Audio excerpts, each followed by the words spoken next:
Hola, ¿qué tal? ¿Cómo están? Bienvenidas, bienvenidos. Ya estamos en un nuevo episodio de Mejor Energía TV. Este es nuestro capítulo número 93. Vamos a estar transitando una hora de la programación del canal 24/7 con nuestra mirada, nuestro enfoque y los contenidos generados aquí en la ciudad de Neuquén respecto del escenario energético en la República Argentina, por supuesto, con ese vector principal relacionado al crecimiento de Vaca Muerta en ese mejor momento del shale oil y por supuesto, del shale gas también, expandiendo su producción y buscando expandir la frontera de un mercado vinculado al gas natural licuado. En esta ocasión vamos a estar metiéndonos de lleno respecto de un tema de creciente interés dentro de la industria, ya hace años, pero es notorio el cambio de mirada y la velocidad también con que esas empresas que tienen bloques locales aquí en Vaca Muerta, buscan aminorar el impacto de la huella de carbono, ¿no? Del CO2, de las emisiones. Debate global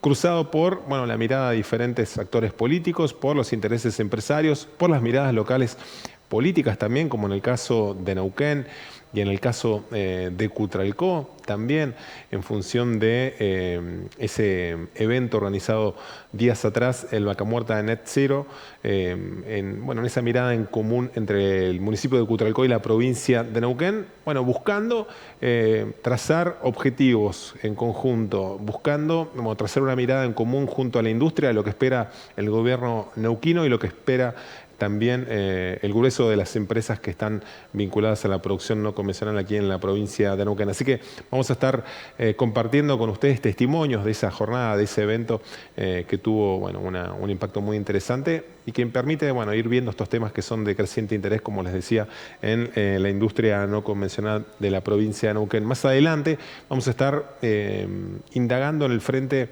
que se desprende del tratamiento de la restitución de ganancias allí en el paquete fiscal sancionado en el Congreso de la Nación días atrás, pero que comienza a tener esos estertores de realidad ya cuando comienza a reglamentarse o a emitirse algunas resoluciones que dejan a algunos sectores eximidos de esa posibilidad de tener que pagar por este canon, por este impuesto, mejor dicho, al sueldo, como se suele decir habitualmente, de un modo un tanto general, pero que tiene ese impacto en los aportes adicionales que tengan que poner sectores asalariados, algo así como el 10-11% de los salarios a nivel nacional, tributando este impuesto a las ganancias y esas exenciones que tuvieron como uno de esos sectores beneficiados al sindicato petrolero y con el alerta planteado por los camioneros que buscan tener algún tipo de beneficio en ese sentido. Esto de, un sector vital en Vaca Muerta también quedar exceptuados del pago de ganancias, pero eso va a ser para más adelante. Nos metemos de lleno en la agenda del Net Zero ahí desarrollado en Cutralcó, con la presencia de autoridades provinciales, con referentes empresarios, con la voz de las empresas también allí en ese evento, fijando posición, haciendo un balance respecto de lo global, de lo nacional y lo de local y de qué se puede transitar en esa mirada en común que busca trazar también la agenda del sector oil and gas. Compartimos con ustedes una de esas manifestaciones, de esos posicionamientos, tiene que ver con Shell, una de las principales productoras de Shell Oil aquí en la provincia de Neuquén, en la formación Vaca Muerta. Una de esas voces es la de Sebastián Sánchez, del área del manejo de las emisiones de carbono, de las políticas de Shell en ese sentido, que decía lo siguiente. Shell Argentina tiene una particularidad dentro de lo que es metano y voy a hablar por qué es tan importante el metano. El metano es un gas de efecto invernadero muy poderoso, tiene 28 veces más efecto invernadero que el dióxido de carbono. Pero no es su única particularidad, sino que además es un gas que dura menos, o sea, su vida media es mucho más corta que la del dióxido de carbono. Es 10 a 100, más o menos la relación, 12 a 120. Entonces, quiere decir que... A ver. Bueno, tengamos fe. Ahí está. Creo que si le apoyo... Ahí va. Bueno, entonces el metano es importante porque todo lo que hagamos ahora se va a ver reflejado rápidamente. En cambio, si nosotros hacemos acciones para reducir dióxido de carbono directamente lo vamos a ver, bueno, no lo vamos a ver nosotros porque los efectos van a ser a muy largo plazo, ¿no? Incluso para valores humanos, 100 años es un montón.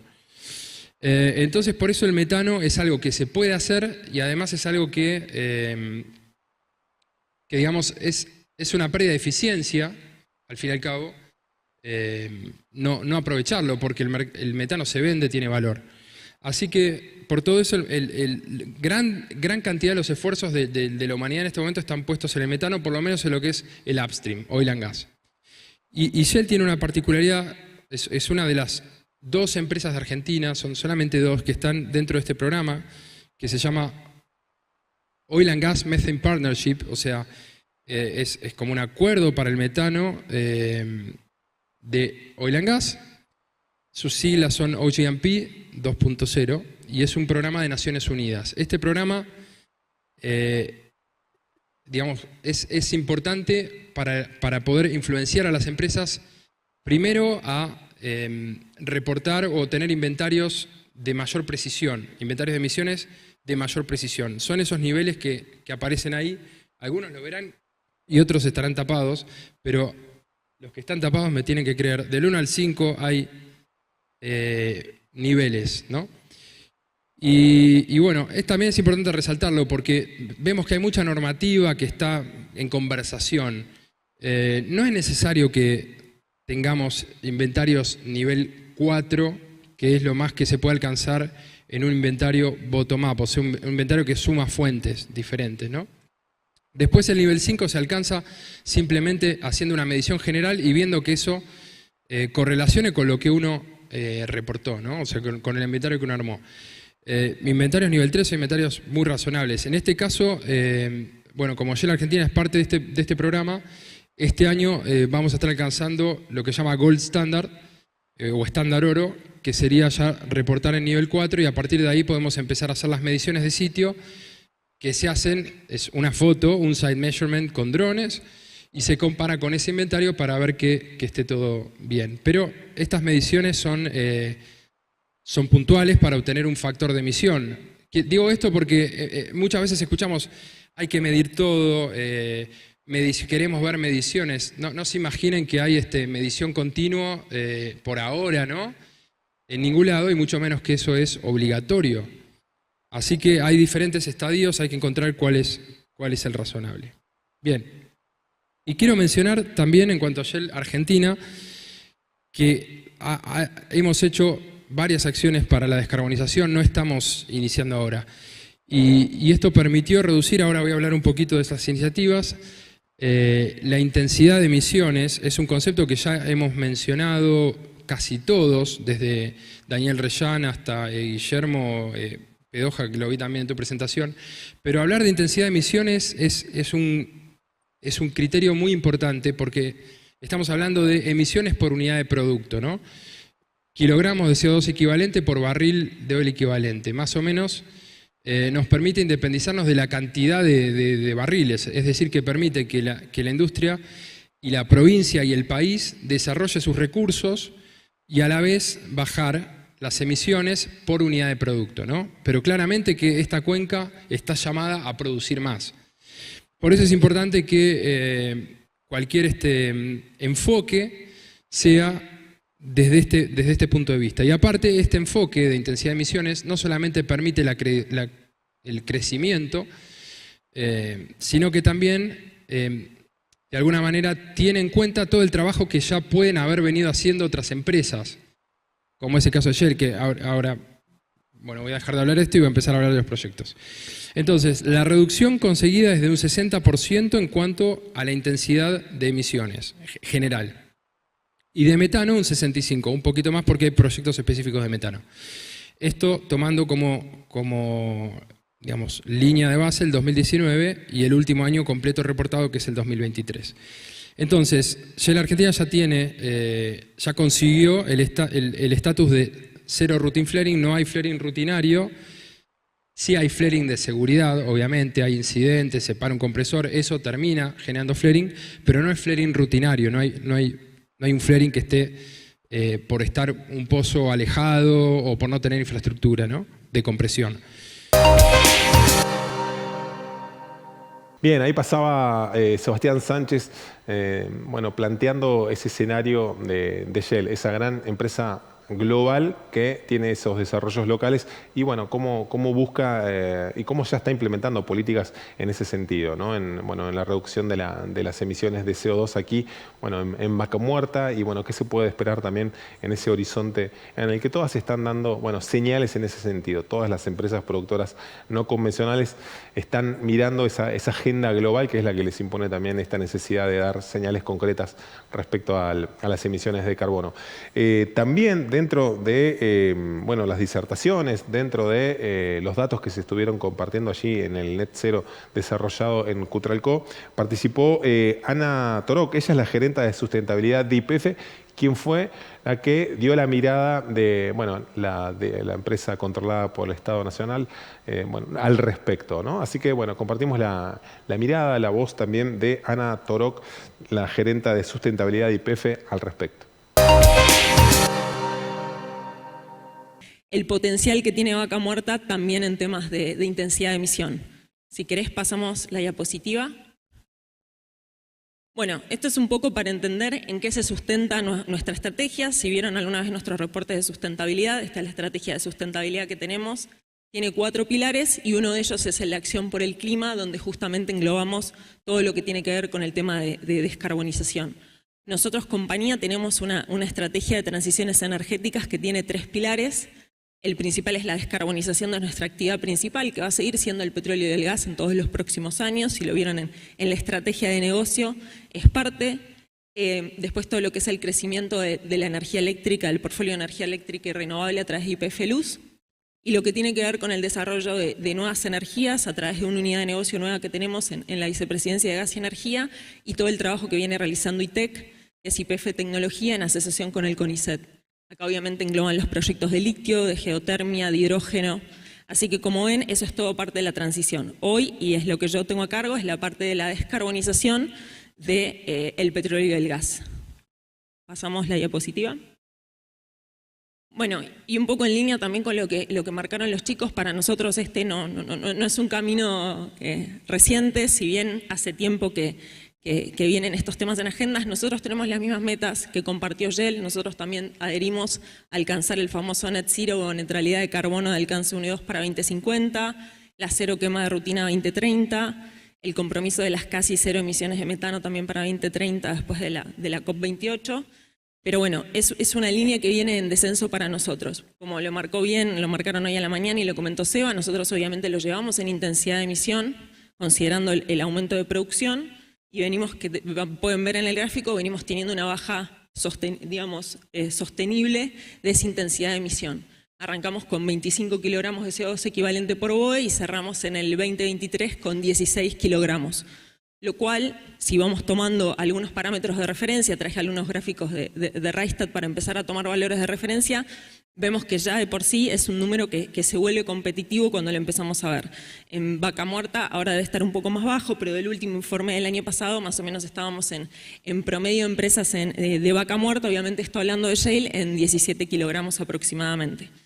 Y lo que pueden ver en el gráfico de abajo es un poco la curva que empezamos a construir nosotros desde YPF, de entender cuál es la emisión que podemos llegar, ¿no? Hoy lo vieron bien con todo el tema de compensación. La realidad es que la compensación es la última parte. Hoy arrancamos hablando de compensación, pero la realidad es que para las compañías y dentro de nuestra estrategia, nosotros tenemos que reducir todas nuestras emisiones y llegar a ese mínimo. Siempre vamos a tener una emisión residual, obviamente, y ahí es donde vamos a entrar a hablar de compensación. Para nosotros, inclusive en YPF, hablar de compensación es hablar de todo un remanente de emisiones. Entonces es importante entender esa curva, ¿no? Y ahora lo vamos a ver en los proyectos, pero creo que lo que es un dato, y es un primer dato interesante para tener en cuenta en el desarrollo de Vaca Muerta, es que aún llevando proyectos con eficiencias operativas, como les voy a comentar ahora cuando veamos el portfolio, podemos llegar a una intensidad de emisión baja, lo cual, y competitiva internacionalmente, lo cual es un primer habilitador, ¿no? Porque a veces uno empieza a escuchar de estos temas, escucha proyectos de innovación, captura de carbono, obviamente hay un montón para hacer, lo marcó Seba perfectamente en la presentación, y ya estamos hablando de otras inversiones, Pero lo que nosotros vemos con Vaca Muerta, y es el valor que queríamos recalcar, es que aún hoy, haciendo proyectos eficientes desde el punto de vista operativo, aún podemos alcanzar esa intensidad de emisión que necesitamos, obviamente, para poder producir petróleo y gas bajo en carbono y también para poder exportar. Esta ya pasando a cuál fue, digamos, nuestro roadmap y cómo está armada nuestra estrategia. Un punto súper importante tiene que ver con el inventario. Hoy lo comentó un poco más en detalle Daniel Reyán. La verdad que hacer un inventario de emisiones es súper complejo por todas las fuentes que implica. Hay mucha metodología internacional aceptada, entonces algo que se vuelve un desafío es entender cómo homogeneizamos todos estos valores para que sea comparable. A veces nos pasa, empezamos a ver datos de intensidad de emisión y lo que es muy importante entender es qué está conformando ese número, ¿no? Podemos estar hablando todos de lo mismo y están comparando cosas completamente distintas. Entonces, todo el trabajo de línea base en lo que tiene que ver con inventarios es súper importante y es lo primero que tenemos que entender. Nosotros cuando armamos el trabajo fuerte en el caso de YPF comenzó a fines de 2022 en lo que tiene que ver en no convencional con armar el portfolio y lo primero que nos encontramos era esto. Dijimos, tenemos que armar un portfolio de descarbonización, pero ¿qué es lo que tenemos que buscar reducir, ¿no? Entonces, bueno, se trabajó muchísimo sobre lo que era el inventario. Ese descenso que vieron en la diapositiva anterior es aún incorporando nuevas fuentes de emisiones, como por ejemplo el diésel de los set de fractura. Y lo que nos dio es que las tres principales fuentes de emisiones, donde tenemos hoy el 80%, y cuando lo vemos en el proyectado 1 a 2030, están nuestras principales emisiones, tiene que ver con el flaring, con el gas que consumen los compresores y con todo el diésel de perforación y especialmente de fractura. Entonces, sobre eso empezamos hoy a focalizar nuestras acciones. Cada grupo que ven acá es un distinto grupo de trabajo o más de un grupo de trabajo. Nosotros lo que hicimos fue no crear grupos paralelos de trabajo, sino, por ejemplo, al grupo que llevaba el modelo óptimo de compresión fue incorporarle las metas de reducción de emisión, lo cual es súper importante porque no es que creamos grupos simplemente por el hecho de llevar proyectos de reducir una emisión, sino que ya sea un objetivo más para los grupos de trabajo. La verdad, en el modelo óptimo de compresión, ese lo tenemos dividido en dos, venimos viendo la eficiencia de la compresión por un lado para aumentar la disponibilidad, en el caso de emisión con impacto sobre el venteo, sobre el flaring mejor dicho, y lo que tiene que ver con el modelo óptimo, donde estamos analizando todo lo que tiene que ver con la electrificación de la compresión. El camino más o menos lo vieron hoy, lo vieron en la presentación de ayer, lo vieron en la presentación de los chicos de Pampa, si toman reportes también de sustentabilidad de otras operadoras. El camino de todas es más o menos el mismo. Obviamente estamos sustituyendo los consumos cada vez por fuentes de menor carbono. Obviamente tratar de hacer lo mismo consumiendo menos energía. El desafío que se nos plantea en YPF es la magnitud. Hablar de electrificar un equipo de perforación para nosotros implica hablar de 14, 15 equipos. Hablar de set de fractura implica poder sustituir consumo de por lo menos 3 sets. Hablar de compresores, instalaciones, un plan de fugitivas, todo toma otra dimensión mucho más grande, ¿no? Y también es parte del desafío. Pero volviendo a los proyectos, nosotros, por ejemplo, en todo lo que tiene que ver también con la cartera de perforación y fractura, ahí obviamente estamos buscando sustituir el diésel, tenemos que entender cómo lo vamos a hacer. En la cartera de perforación es más sencillo pensar en una electrificación, lo estamos trabajando con una de nuestras compañías de servicio, a ver si podemos tener el primer perforador. Obviamente después el gas para nosotros, y por lo que les decía de la magnitud, toma un papel preponderante. Hoy estamos trabajando en un grupo con la gente de Downstream y de Asia Energía nuestra YPF, porque el abastecimiento de gas se vuelve un cuello de botella hoy. Es paradójico, ¿no? Tenemos un problema de flaring y por el otro lado hablamos que no tenemos gas disponible para poder hacer una sustitución, pero es parte de este entramado y de lo que tenemos que trabajar justamente para poder hacer una reducción de emisiones, pero para poder hacer una reducción de emisiones que no sea eficiente. Eficiente desde todo punto de vista. En la cartera de fractura también tuvimos el año pasado el primer piloto, tuvimos la turbina 100% a gas con el set de una de nuestras compañías de servicio, el proyecto Bifuel, que seguramente después sigue en las presentaciones con Halliburton, que eso se los van a contar. La realidad es que es súper importante entender ese camino, pero no es un camino fácil. Hablar de abastecimiento de energía eléctrica para los proyectos de electrificación, más que lo estamos haciendo todas las operadoras, implica entender cuál es la energía que vamos a necesitar, cuánta energía, cómo la vamos a proveer, entendiendo que esto a la vez se desarrolla en una sociedad inmersa con otros consumos. Entonces, entender ese camino, entender el camino de los costos, esta es la complejidad que tiene hablarlo, ¿no? Bien, bueno, ahí pasaba YPF dando la voz de Ana Torok, la gerenta de sustentabilidad de la compañía. Bueno, el trazo general, la mirada respecto de las emisiones de CO2 y cómo están viendo desde la principal desarrolladora de Vaca Muerta, bueno, este contexto histórico de crecimiento, pero también con la necesidad de dar un mensaje claro y tener políticas activas en el impacto que tiene en las emisiones de CO2. Llegamos así al final de nuestro primer bloque de nuestro programa de Mejor Energía TV, esta hora que vamos a seguir compartiendo con todas y todos ustedes. Hacemos una breve pausa y ya regresamos.